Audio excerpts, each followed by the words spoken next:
morning. This is Stan in Gainesville, Florida, and you are listening to Light Talk. Hi, this is Steve in Dallas, Texas, and today we are back on the interview trail on Light Talk. And this is David in Long Beach, California. And if you don't already know, you are listening to Light Talk, and we are the Lumen Brothers. Welcome to episode 135. And today we have a special guest, an old friend with us, Tom Littrell from VariLite and ETC fame. How you doing, Tom? I'm doing just fine, guys. How are you? Oh, man, it's great. Fine. We're doing great. Hey, Tom. So Tom and I go way back, all the way back to, what year was it, Tom? Back in 1988, 9 maybe? It was right about that time. I have something to say later about that as well. Oh no. No, it's a good thing. Actually, it's a good thing. That's a good thing. Okay, well, great. Well, listen, Tom is a giant in the industry, and anyone who's anyone, or people who are nobody, should know who Tom is, because he has been in the forefront of the development of the moving light. He was with VariLite back when they started. It was amazing, and one of two of my great friends, and I'll speak for the three of us, is obviously Tom. And who's that other guy? Jim something. Jim Waits. Waits. Wait a minute. What? Wait a minute. What? Wait a minute, Jim Waits. Jim Waits. Wait a minute. I get it. Okay, great. So You anyway, didn't get it. For the people who don't know Tom, Stan is going to give us a quick bio of him. So go for it, Stan. It's not so quick, but I'm going to do it good. So here's how it goes.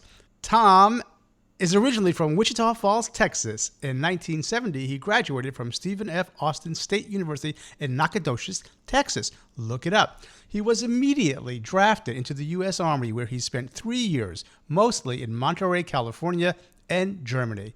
After the Army, he went back to graduate school in technical theater. During that time, a friend's cousin worked for a company in Dallas called Shoko. They provided large-scale lighting and sound systems to rock tours. So he dropped out of grad school, intending to do a tour or two, and then go back and finish the degree. Well, after a few months, he was ready to go back to school, but then he was offered a lighting technician gig on Paul McCartney's Wings Over America 1976 tour. Whoa, that tour set the hook. He stayed at Shoko and toured with Led Zeppelin, The Who, Genesis, Linda Ronstadt, and others. And then in 1980, he was ready yet again to go back to school when Shoko engineers began work on the first modern-day moving lights. Automated fixtures, as they were called back then, VariLites. He was asked to help with that project and delayed going back to graduate school one more time and went on the road with Genesis with the first VariLite system in 1981, programming the moving lights for the tour and operating the console on that infamous first show in Barcelona, Spain, and the rest of the tour. He continued with VariLite for another 20 years, touring with Genesis, as well as David Bowie, ZZ Top, Hall & Oates, Don Henley, and many other concert and corporate event clients. He trained other programmers and later did technical product management and marketing. In 2002, Shoko VariLite was sold. And they laid him off. Oh, he immediately called ET. It worked out. He called ETC, and happily they offered him a job. And he and his lovely wife Stacy moved to Madison, Wisconsin, in 2004. He was fixture product manager for 10 years and is now an outreach and training specialist. He loves Madison, but he could do without the winners. And for your information, he doesn't have a graduate degree and wonders if he should go back to school. He would be a fabulous non-traditional student, as we call them. Anytime you want to come, Tom. Welcome to the show. Well, it's great to be here. Okay, I have a question before we get started. I have a couple of questions. First of all, one of our three schools should give Tom an honorary degree. I was thinking the same thing. I mean, really, this is ridiculous. That. And Tom, I'll put him up. And Tom, I have an important question. Did you ever work for anyone famous?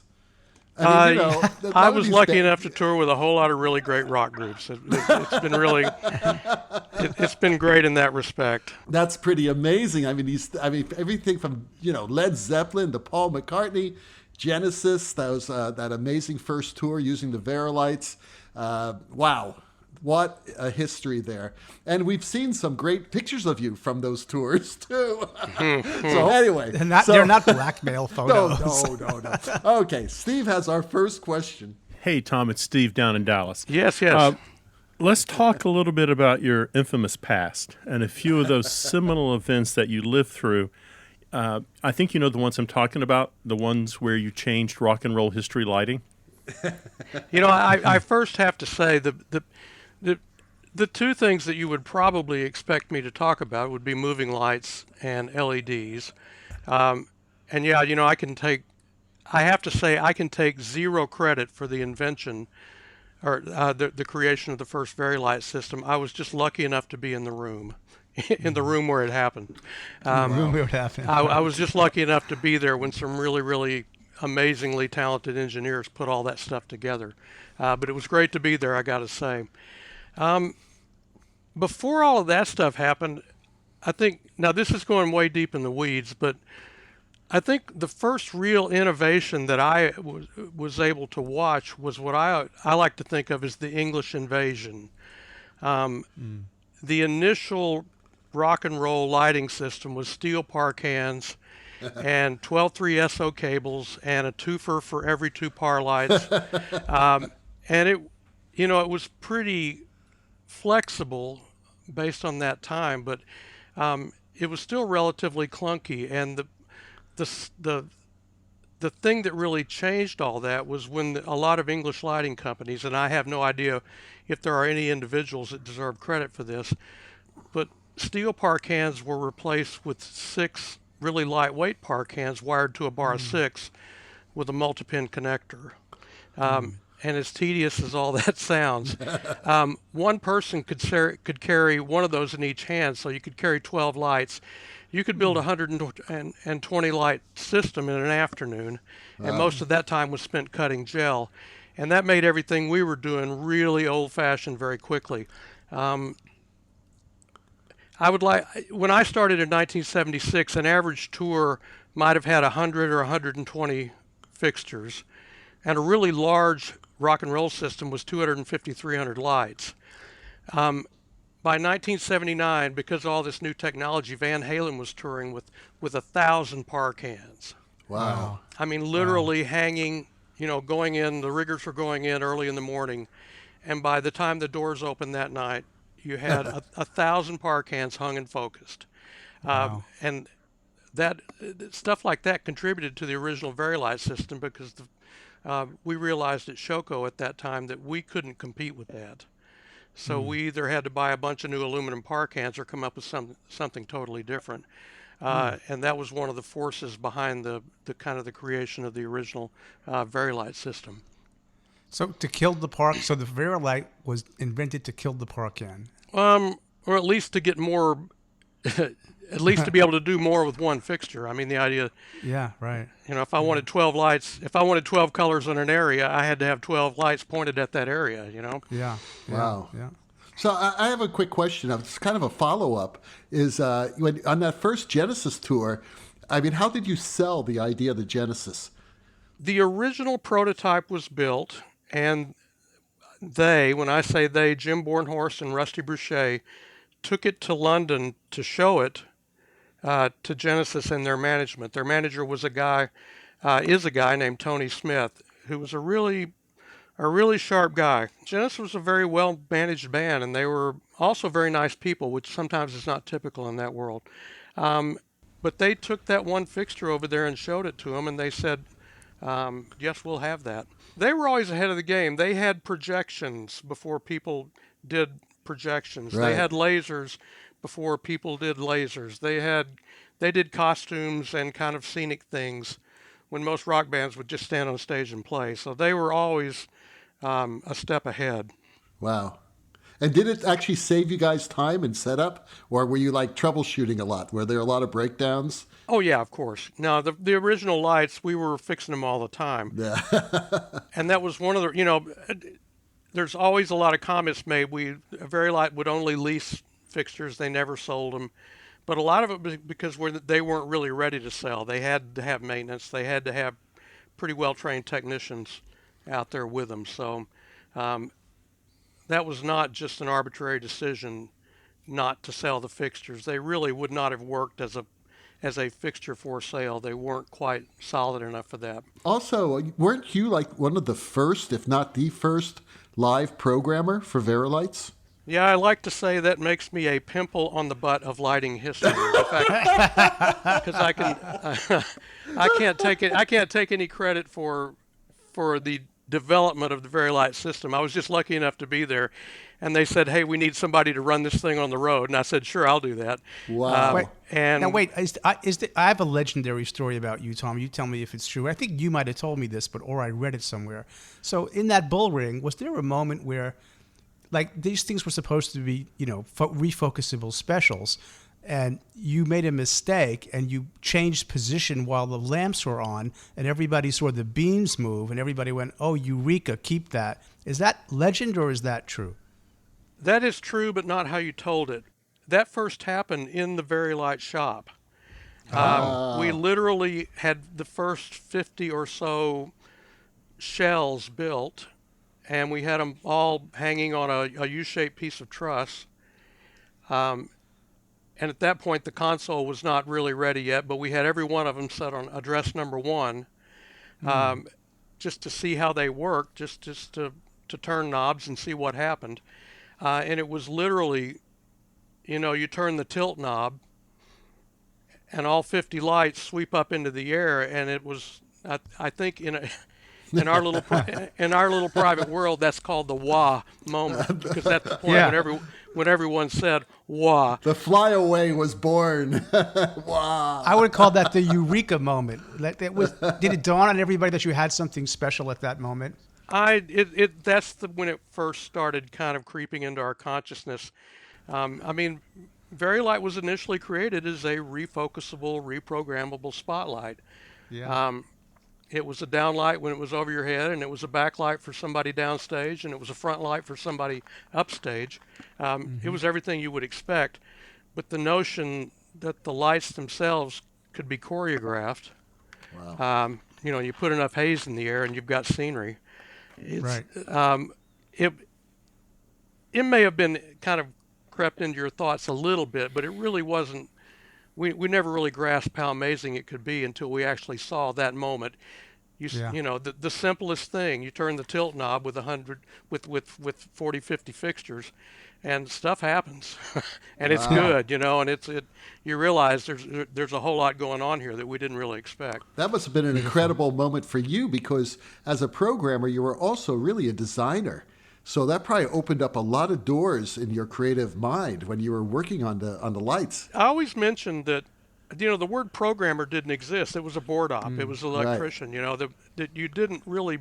The word programmer was not something you called your board op until moving lights happened. You would see that even. You may even see it now. The lighting designer talks to the conventional light operator in keystrokes.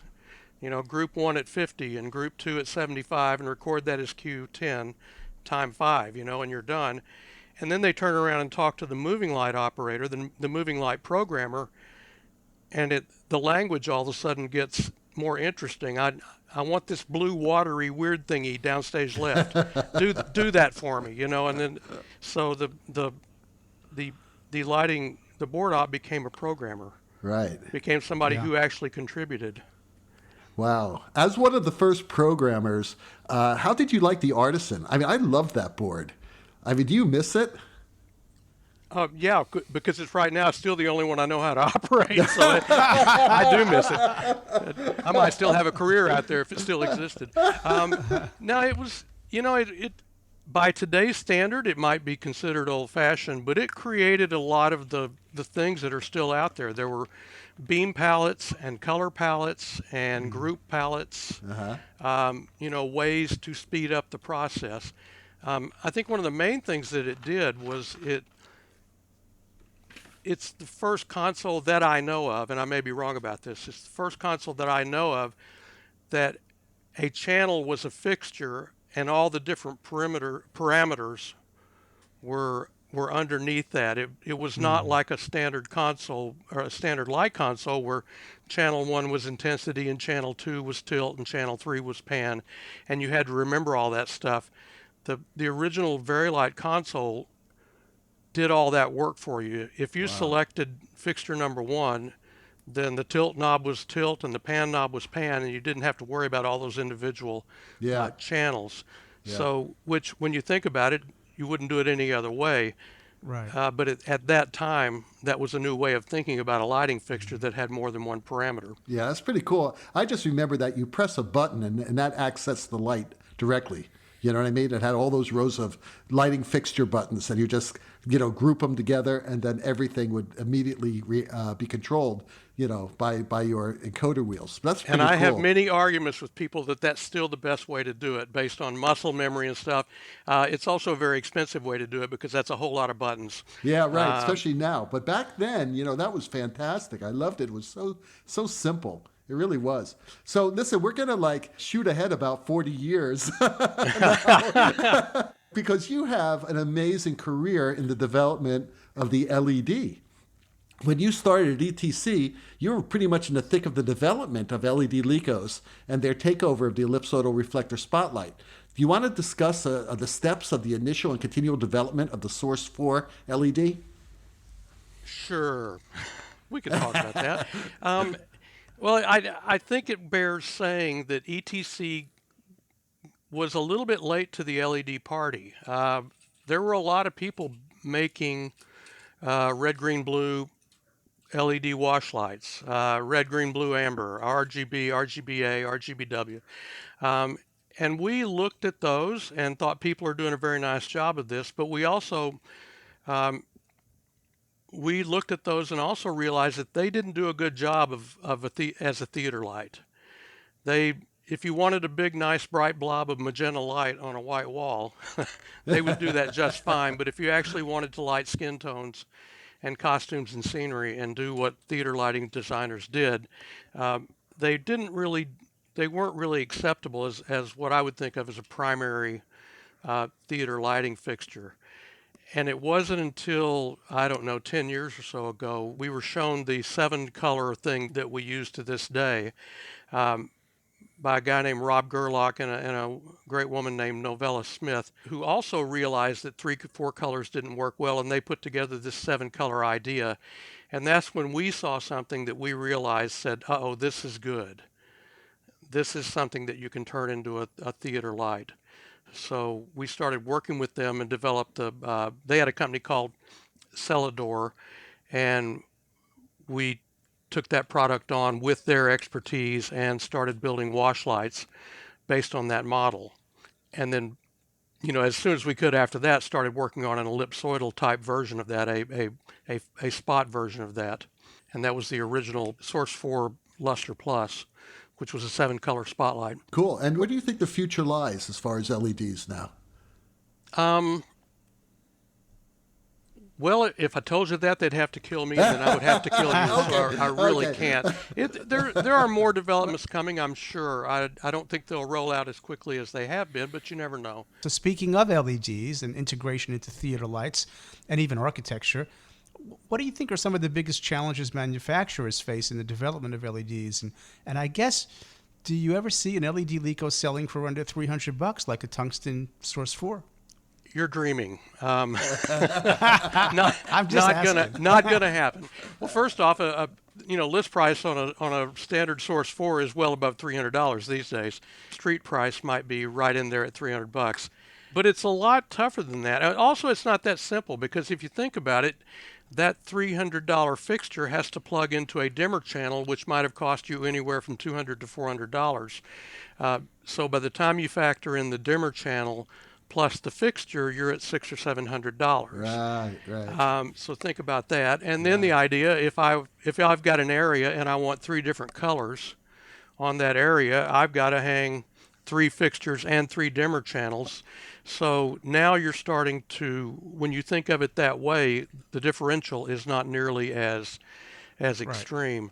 Right. But you've got a power supply, you've got printed circuit cards, you've got to cool it properly. You've got to build an optical system that'll turn 60 or 70 little dots of light into one integrated beam. So it's not a simple thing to build. So the idea that you're going to make one of those a lot cheaper than they're being made now, I don't think is going to happen. I might be proven wrong, but I don't think that's going to happen.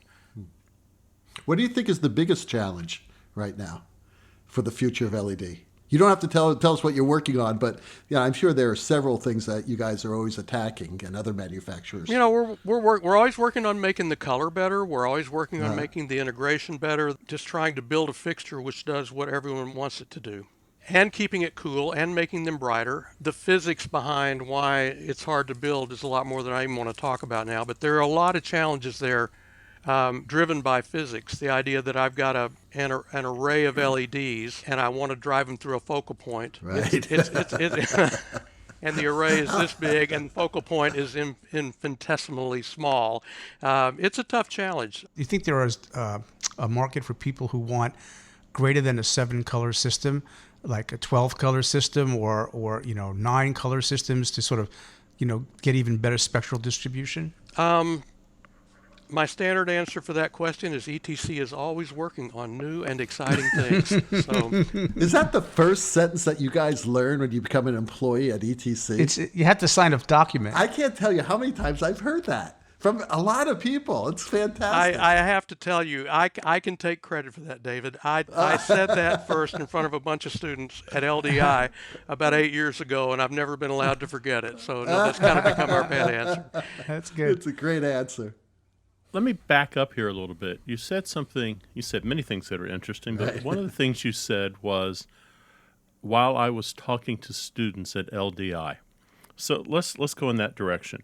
I mean, ever since your VariLite days and now at ETC, you have been involved in training programs. You've been involved in student outreach. So I guess my question is a two-parter. Why do you do that? And since you do it, let's talk about the direction you think that universities might want to consider going with their curriculum in the next few years.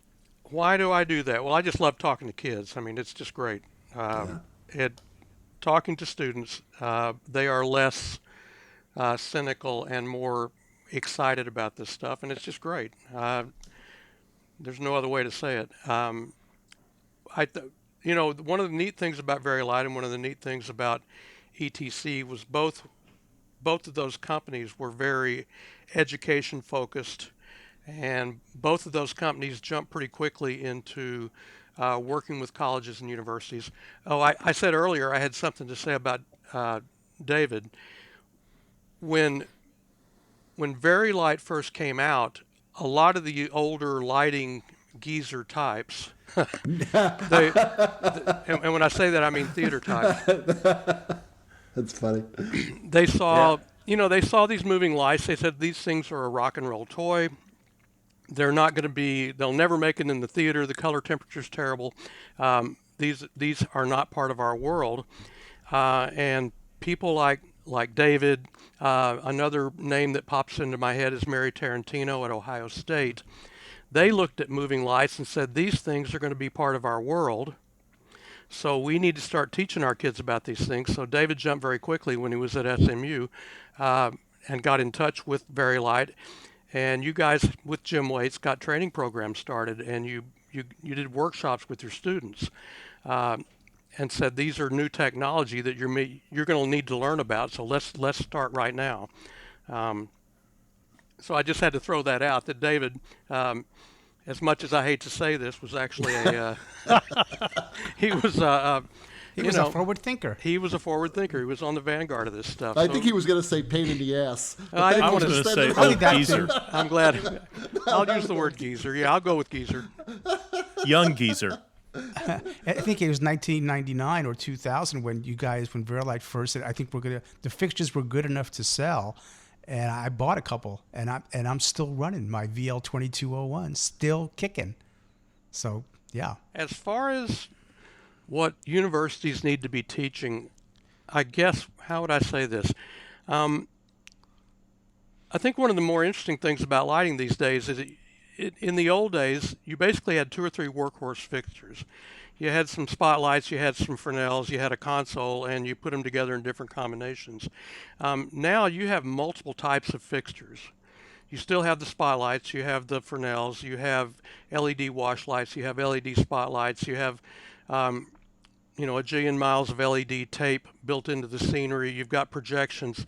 There's all sorts of technology up there which falls either well within or close to the lighting designer's area of responsibility. So teaching future lighting designers how to deal with all that stuff, both technically and artistically.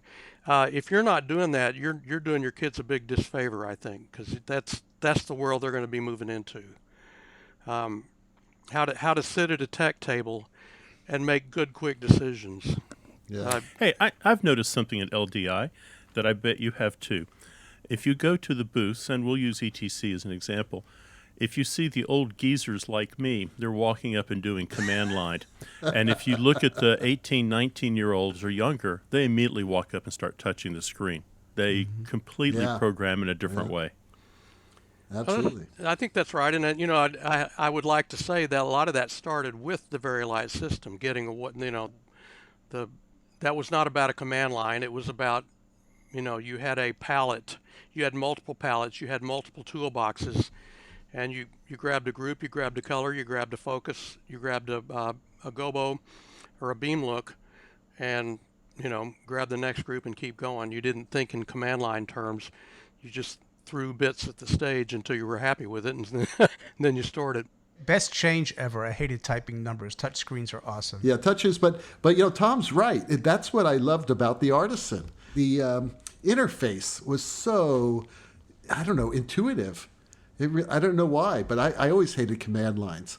Okay, so listen, Tom, you are actually part of a brand new segment of Light Talk with the Lumen Brothers, and we're calling it the Get Back segment. So, to where you once belonged. That's right. You're scaring me now. Now I'm Get scared. back to where you once belonged. So here it is. Jim Waits, when he was on our show, showed us some great photos of you on the bus during those early tours. Could you tell us a great story just to get back at Jim?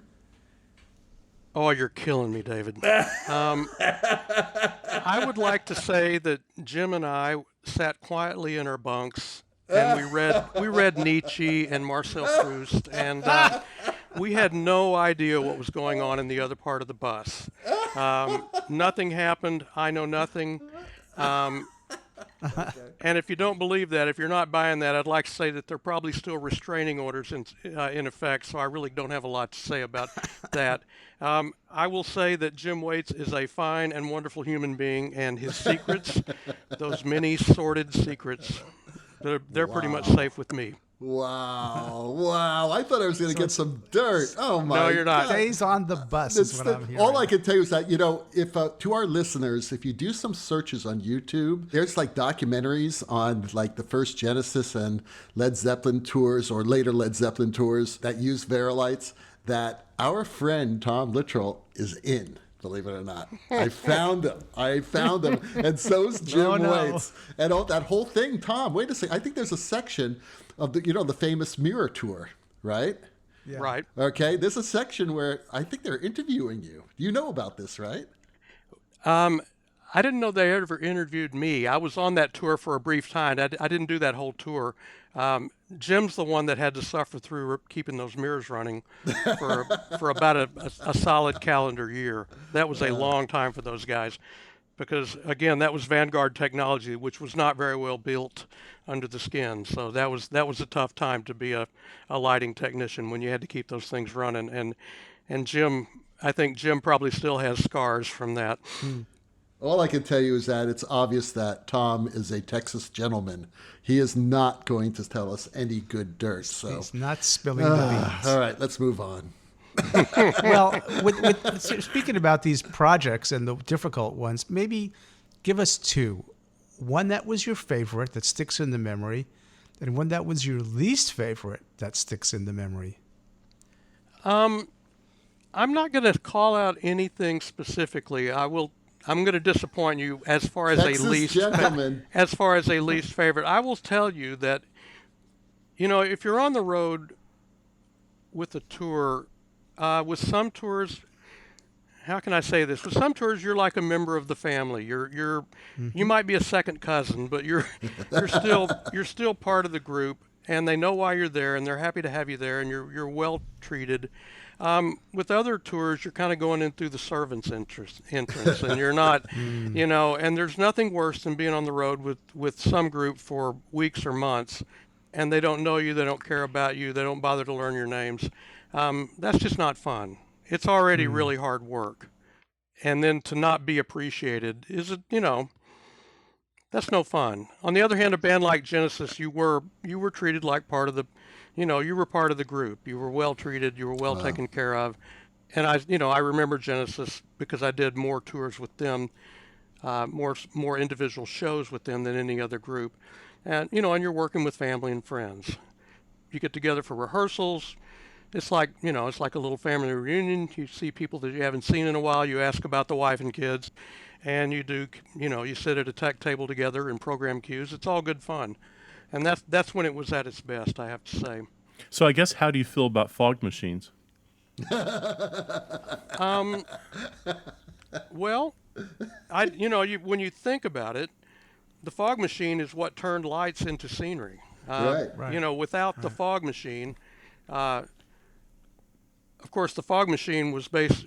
The reason fog machines exist is because you had to replace the marijuana smoke because you couldn't do it but seriously, you have all that atmosphere in the air and all of a sudden you could see the lights. It really changed what lights did. I don't know. Every time I turn a fog machine on, someone's yelling at me to turn it off because it's gunking up the light. But on the other hand, if we didn't have fog machines, we wouldn't be doing this for a living because you couldn't see, a bunch of beams in the air would be just a bunch of dots on the floor, and nobody wants to look at that. So you got to have them. So what is your advice for our young designer out there, that person who has just kind of gotten the bug and is starting? First off, learn the technology. To do lighting for a living, you've got to do lighting. I get back to the tech table. You've got to sit at that tech table and make quick decisions. A multi-parameter fixture will eat you up mentally if you don't have have a plan. Where should I point it? What color should I put it in?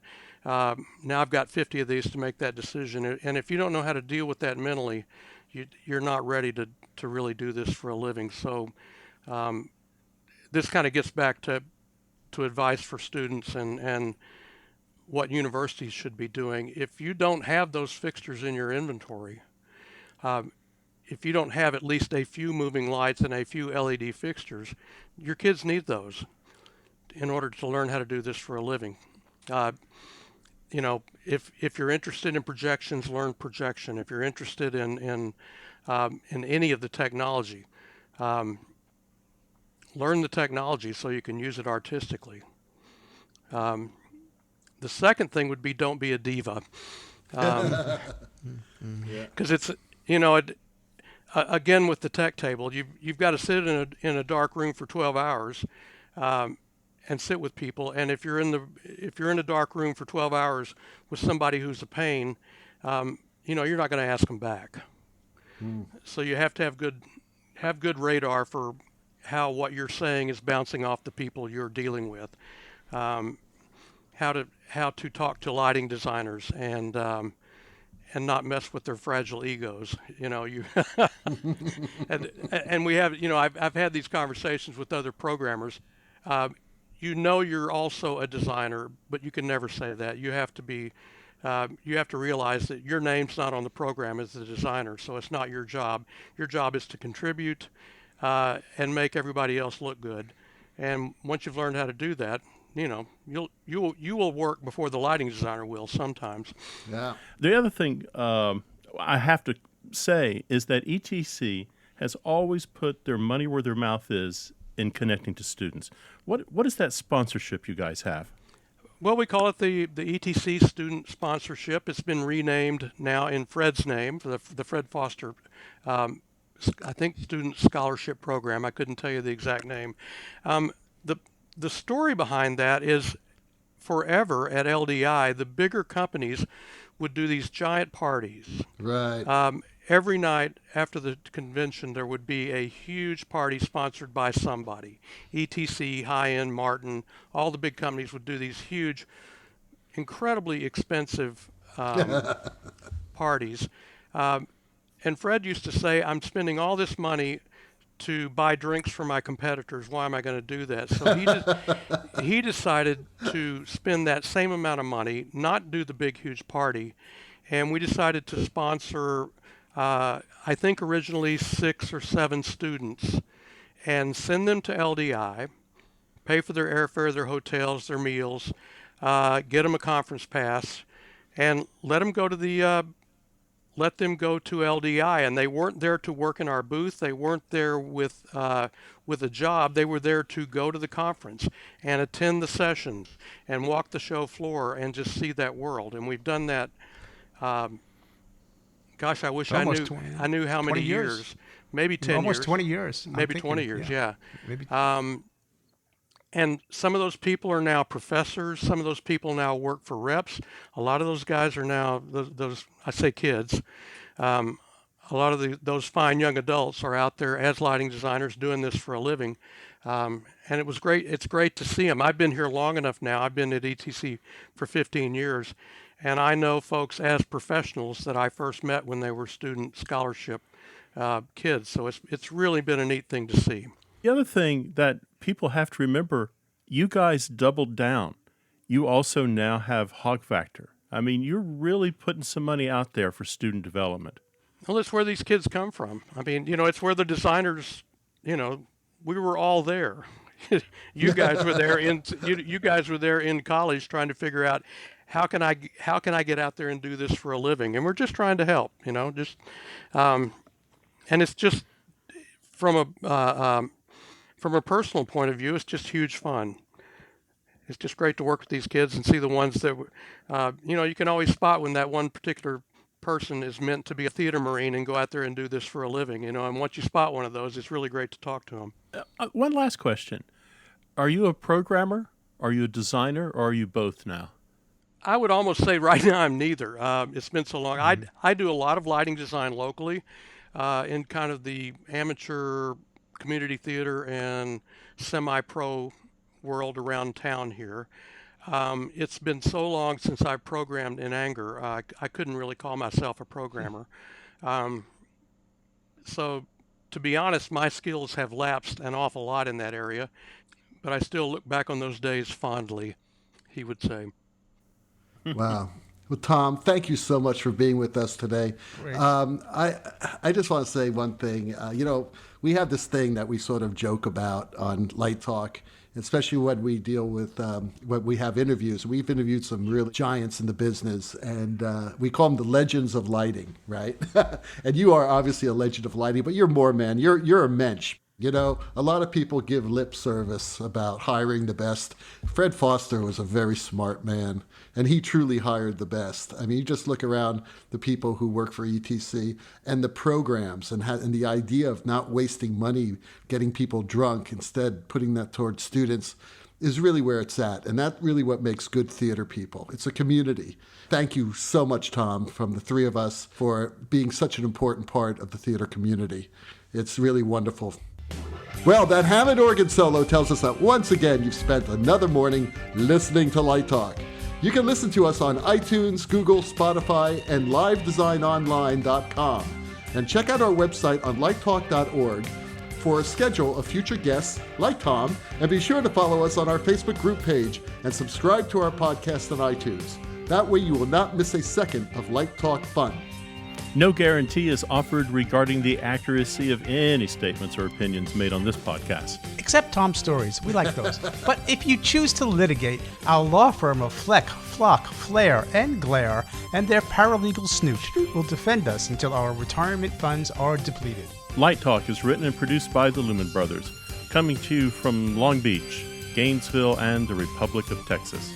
And tune in next week when we discuss excessive and annoying thank yous, learning the hog, follow spot tracking, and the new Roscoe Mixbook. All that and a new sponsor, Light Talk, broadcasting questionable Lumen knowledge and humor around the world. So we'll see you all next Saturday morning. Bye-bye from Light Talk, and thank you, Tom. Thank you, Tom, for everything you've done. From one geezer to a bunch of geezers. Thank you guys so much. There we go. Light Talk.